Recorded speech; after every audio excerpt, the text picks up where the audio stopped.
Bismillahirrahmanirrahim. Assalamualaikum warahmatullahi wabarakatuh. Alhamdulillah, alhamdulillahi rabbil alamin. Wabihi nasta'inu ala umurid dunya waddin. Ashhadu an la ilaha illallah wahdahu la syarikalah. Wa ashhadu anna Muhammadan abduhu wa rasuluhu la nabiyya ba'dah.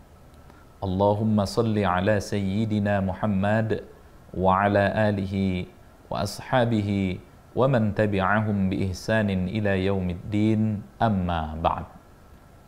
Pemirsa Ramadan Karim, kembali kita bertemu pada Ramadan kali ini bersama dengan saya Dr. Akmal Rizky Gunawan yang akan membincangkan tema tentang ciri-ciri orang-orang yang bertakwa di sekitar kita. Namun sebelum kita mendalami lebih jauh terkait dengan tema tadi, marilah kita sama-sama terlebih dahulu bersyukur kehadiran Allah Subhanahu wa Ta'ala. Alhamdulillah, hingga detik ini Allah masih senantiasa menganugerahkan kita dengan berbagai macam nikmat-Nya, baik nikmat yang kita sadari maupun nikmat yang tidak kita sadari, baik nikmat yang secara spesifik kita inginkan maupun secara umum Allah pilih untuk kita sebab kita butuhkan. Mudah-mudahan nikmat-nikmat yang kita peroleh tadi berujung kepada kebahagiaan. Kata Imam Ghazali, paling tidak ada 5 nikmat yang menjadikan manusia merasakan kebahagiaan selama hidup di dunia. Level terendah yang kelima adalah kepemilikan paras yang indah. Berapa banyak hari ini orang-orang berusaha untuk mempercantik wajahnya. Hal itu boleh-boleh saja. Innallaha jamil wa yuhibbul jamal. Karena Allah itu maha indah dan mencintai keindahan. Kemudian kebahagiaan level yang keempat adalah kepemilikan harta. Harta bisa membuat seseorang bermanfaat kepada orang-orang di sekelilingnya, tapi harta juga bisa membuat orang-orang menjadi dibenci oleh orang-orang yang di sekitarnya. Harta yang baik bagi pemiliknya dianggap titipan, tapi harta yang kurang baik dianggap oleh pemiliknya adalah milik seutuhnya. Kalam Sufi mengatakan, az-zuhdu man la yamlikul mal. Orang zuhud itu bukanlah orang yang tidak memiliki harta, walakin az-zuhdu la yumlikuhul mal. Orang zuhud itu adalah orang yang tidak dikendalikan harta. Kemudian kenikmatan ketiga adalah kepemilikan jabatan. Jabatan bisa mengantarkan seseorang menuju surganya Allah sebab keadilannya. Tapi jabatan juga bisa mengantarkan seseorang menuju neraka Allah sebab kezalimannya. Kemudian kenikmatan yang kedua, kata Imam Ghazali, adalah kepemilikan ilmu. Imam Syafi'i mengatakan, al-alimu kabirun wa in kana hadatsan. Orang berilmu akan dipandang tinggi, dipandang mulia, diangkat status sosialnya meskipun ia masih berusia muda. Wal jahilu shaghirun wa in kana syaikhun. Sebaliknya, orang yang tidak berilmu, orang yang bodoh akan dipandang hina atau dipandang kecil dalam lingkungan masyarakatnya meskipun usianya sudah tua. Dan nikmat yang tertinggi, kata Imam Ghazali, mengantarkan manusia menuju kebahagiaan yang sejati ketika di dunia adalah kepemilikan iman. Iman artinya di sini seorang tersebut mengawali aktivitasnya dengan bertitik pijak dari Allah, dan seluruh aktivitasnya bermuara akhir hanya kepada Allah. Maka orang-orang beriman inilah nanti yang akan mendapatkan predikat atau mendapatkan gelar, yaitu muttaqin, yaitu pribadi yang bertakwa dari Allah Subhanahu wa Ta'ala. Inilah yang akan kita bincangkan pada kesempatan ini, ciri-ciri orang yang bertakwa yang ada di sekitar kita. Saudaraku, pemirsa Ramadan Karim yang dimuliakan oleh Allah. Berbicara tentang istilah takwa, terdapat 242 kali terulang di dalam Al-Quran. 102 kali ditemukan dalam surah-surah Makkiyah dan 140 kali ditemukan dalam surah-surah Madaniyah. Dengan demikian dapat kita kesimpulkan bahwa takwa ini memiliki ragam makna. Namun yang pasti, saking pentingnya takwa, setiap hari Jumat para khotib mewasiatkan tentang urgensi takwa. Bahkan tujuan dari kita berpuasa di bulan suci Ramadan, la'allakum tattaqun, yaitu untuk mendapatkan titel takwa. Saking pentingnya takwa, kalam ulama atau para ulama mengatakan bahwa ciri orang yang bertakwa adalah mereka yang baik hubungannya kepada Allah diiringi dengan baik hubungannya dengan sesama makhluk Allah. Lantas, bagaimanakah ciri-ciri spesifik orang-orang yang bertakwa yang ada di lingkungan sekitar kita, yang mudah kita identifikasi, mudah kita kenali? Nah, dalam Quran surat Ali Imran ayat 133 hingga 135 kita akan bisa mengetahui jawabannya. Mari kita mencoba untuk mentadabburinya. A'udzu billahi minasyaitonir rajim. Bismillahirrahmanirrahim. Wasari'u ila maghfiratin mir rabbikum wa jannatin 'arduhas samawati wal ard u'iddat lil muttaqin. Dan bersegeralah kamu mencari ampunan dari Allah, karena surga itu luasnya melebihi langit dan bumi. Hanya saja surga itu didiami atau ditempati oleh orang-orang yang bertakwa. Pemirsa Ramadan Karim yang berbahagia, ada kata wasari'u yang artinya di sini bersegera atau bergegas. Apa yang harus disegerakan? Apa yang harus digegas? Di sini Allah menyuruh kita untuk memaksimalkan potensi di dalam diri kita. Semisal adanya potensi pikiran kita yang ternyata di dalam ilmiah disebutkan kekuatan akal kita itu kurang lebih 200 miliar unit komputer. Manusia juga memiliki potensi kolbu, manusia juga memiliki potensi ruh, dan manusia juga memiliki yang namanya potensi jasad.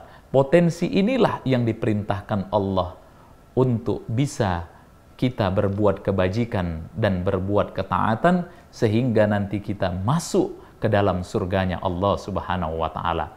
Apa saja kegiatan-kegiatan yang harus kita lakukan? Nah, ayat berikutnya menjelaskan secara rinci yang akan kita lebih lanjut ketahui setelah pesan-pesan berikut ini.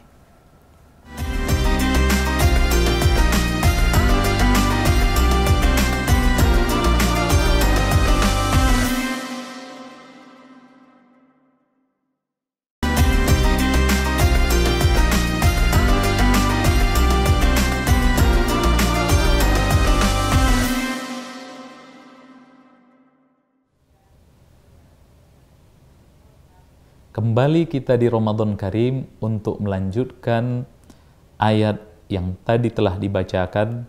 Wasari'u ila maghfiratin mir rabbikum wa jannatin 'arduhas samawati wal ard u'iddat lil muttaqin. Dan bersegeralah kamu mencari ampunan dari Allah, sebab surga yang luasnya melebihi langit dan bumi hanya disediakan untuk orang-orang yang bertakwa. Wasari'u artinya di sini bergegas atau bersegera. Apa yang harus disegerakan? Yaitu potensi yang dimiliki oleh manusia. Kita ketahui bahwa paling tidak manusia memiliki 4 potensi di dalam dirinya. Seperti halnya memiliki akal yang kualitasnya secara ilmiah sama halnya dengan 200 miliar unit komputer. Manusia juga memiliki yang namanya qalbun untuk memaksimalkan intuisi atau kepekaan rasa di sekelilingnya. Manusia juga memiliki yang namanya potensi ruh, dan manusia juga memiliki yang namanya potensi jasad untuk bisa mengeksekusi aktivitas-aktivitas yang baik ataupun aktivitas-aktivitas yang buruk. Nah, di sini Allah Subhanahu wa taala menyuruh kita untuk memaksimalkan segala potensi-potensi tersebut dalam upaya memaksimalkan aktivitas kebajikan dan ketaatan. Sebab dengan memaksimalkan kebajikan dan ketaatan itulah yang nantinya akan mengantarkan kita menjadi penduduk surganya Allah Subhanahu wa taala. Apa sajakah kegiatan-kegiatan kebajikan tersebut? Dalam narasi ayat berikutnya, ciri-ciri orang bertakwa itu sangat spesifik disebutkan, yaitu alladzina yumpiquna fis sarra'i wad dharra. Yang pertama adalah mereka yang mampu berbagi terhadap sesama, baik dalam keadaan lapang maupun dalam keadaan sempit. Mengenai hal ini, sahabat pernah bertanya, "Ya Rasul, kepada siapakah memberikan infak yang terbaik?" Rasul menjawab, "Kul ma anfaqtum min khairin falil walidaini." Infak yang terbaik ditujukan kepada orang tua. Jikalau orang tua kita sudah terpenuhi kebutuhannya, wal aqrabin, barulah kepada saudara kita, baik itu saudara kandung kita maupun saudara nasab kita, abang kita, kakak kita, adik kita, ataupun sepupu kita, keponakan yang ada di sekitar kita. Setelah terpenuhi wal aqrabin, barulah di situ disebutkan wal yatama wal masakin wabnis sabil, barulah kepada anak-anak yatim, orang-orang miskin, dan para musafir yang ada di sekitar kita. Sir Walter Scott, penulis Scotland terkenal, pernah berkata, "Timbang rasa ibarat rantai perak yang menghubungkan hati dengan hati, akal dengan akal, tubuh dengan jiwa. Jika orang merasakan kegembiraan kita, tentu berlipat gandalah perasaan itu." Demikian ujar Plato. Jika kita hendak menggembirakan orang lain, tentu kebahagiaan itu lebih dulu ada di dalam hati kita, sambung Aristoteles. Terakhir, Alisariati berusaha melengkapi, yaitu, kalau engkau merasakan derita, artinya engkau masih hidup. Tapi jika engkau mampu merasakan derita orang lain, disitulah engkau disebut manusia dan memahami kemanusiaan. Singkatnya di sini, ciri pertama orang yang bertakwa adalah yang memiliki empati, memiliki simpati, sehingga ia mampu berbagi terhadap sesama, baik dalam keadaan lapang maupun dalam keadaan sempit. Pemirsa Ramadan Karim, adapun ciri kedua orang yang bertakwa, dalam narasi ayat berikutnya disebutkan wal kaziminal ghaiz, adalah mereka yang mampu menahan amarah.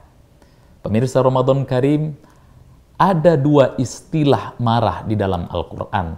Pertama disebut dengan ghadab, dan yang kedua adalah al-ghaiz.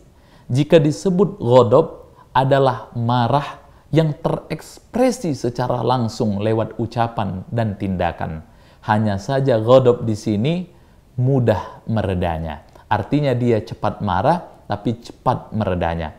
Sangat berbeda sekali dengan al-ghaiz. Al-ghaiz adalah marah yang dipendam. Hanya saja ketika marah ini keluar berdampak pada penyakit yang hari ini terjadi, yaitu katarsis ataupun psikopat yang berdampak pada penghilangan nyawa manusia. Ironis sekali, kita lihat belakangan ini banyak sekali perundungan yang terjadi, bahkan itu adanya di lembaga pendidikan, baik lembaga pendidikan umum maupun dalam lembaga pendidikan agama, yang lebih lanjut menjadi PR besar oleh Kementerian Agama maupun Kementerian Pendidikan untuk menyelesaikannya. Maka wajar Rasulullah pernah mengingatkan, laisa syadidu bisur'ah, bukanlah orang kuat yang selalu menang bergulat. Hari ini kita mungkin melihat banyak gym yang membuat orang untuk menguatkan ototnya, membesarkan ototnya. Tapi kata Nabi, bukanlah mereka orang-orang kuat. Fasyadid alladhi yamliku nafsahu indal ghadab. Tetapi orang kuat adalah orang yang mampu menahan nafsunya ketika ia sedang dilanda amarah. Pemirsa Ramadan Karim, ciri orang bertakwa yang ketiga dalam narasi ayat berikutnya disebutkan, wal afina 'anin nas wallahu yuhibbul muhsinin, yaitu mereka yang memaafkan kesalahan orang lain dan diikuti dengan mampu kembali berbuat baik dengan mereka yang pernah menyakitinya. Pemirsa Ramadan Karim yang berbahagia, jika disebut kata al-afin dalam Al-Quran, artinya di sini bukan hanya sekedar memaafkan. Lebih dari itu, sudah menghapus segala ingatan atau memori tentang kejadian yang dilakukan orang lain terhadap dirinya. Karena itu, seorang yang mampu memaafkan sekaligus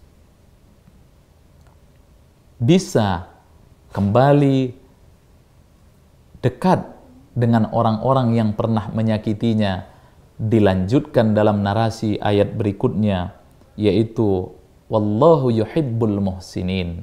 Ada kata ihsan yang lebih lanjut nanti akan kita ketahui setelah pesan-pesan berikut ini.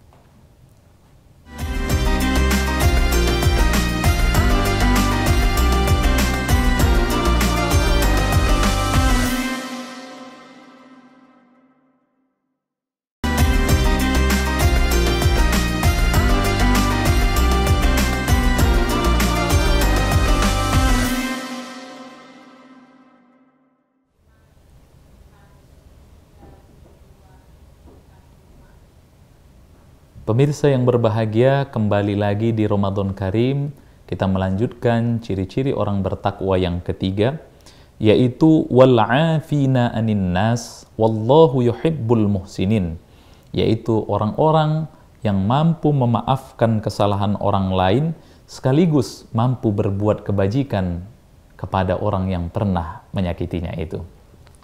Saudaraku yang berbahagia, jika disebutkan kata al-afin, bukan hanya sekedar memaafkan, tapi juga mampu menghapuskan kesalahan orang lain dalam hatinya. Meskipun dalam hal ini ia tidak diwajibkan untuk kembali menyambung silaturahim kepada mereka yang pernah menyakitinya.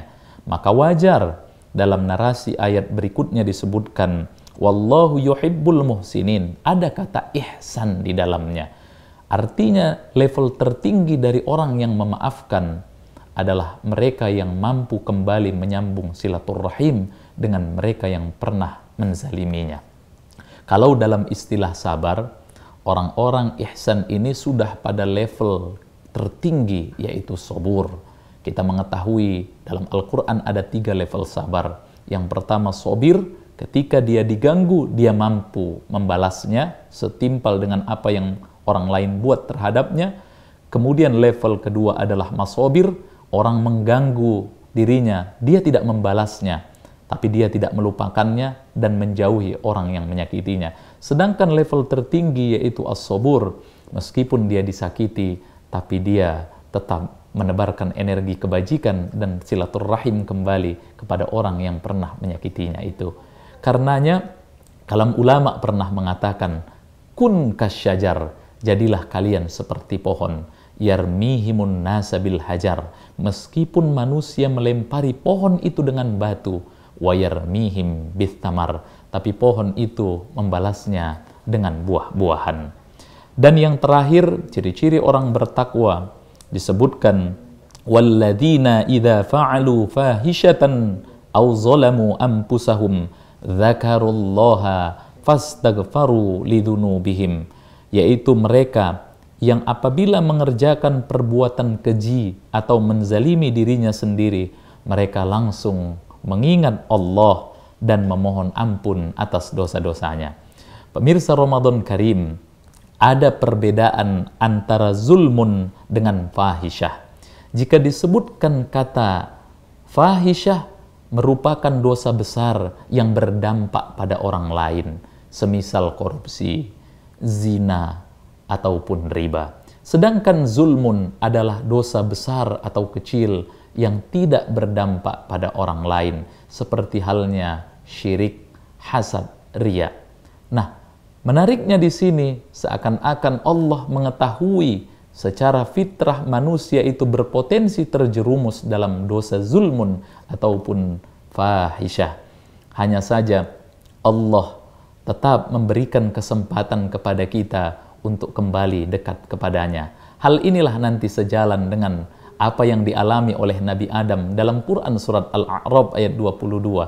Ketika Nabi Adam belum memakan buah khuldi, Allah memanggilnya dengan sebutan nada. Ketika Nabi Adam memakan buah khuldi pada Quran surat Al-A'raf ayat 22, Allah menyerunya dengan panggilan nada. Nada di sini menunjukkan ada jarak yang jauh antara Allah dengan Nabi Adam.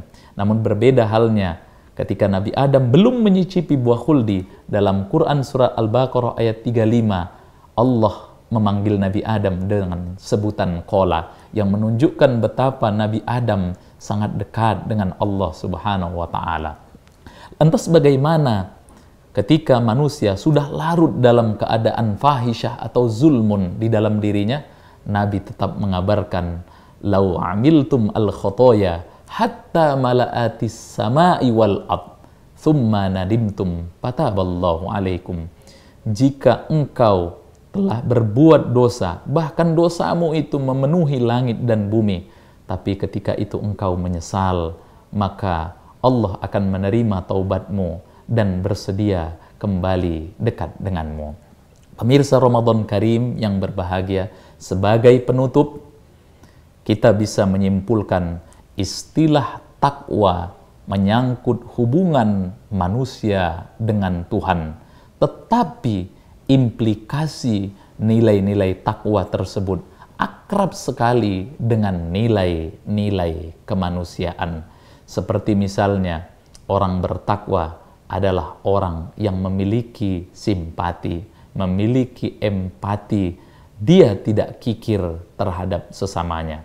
Kemudian ciri orang yang bertakwa adalah mereka yang mampu mengendalikan amarahnya.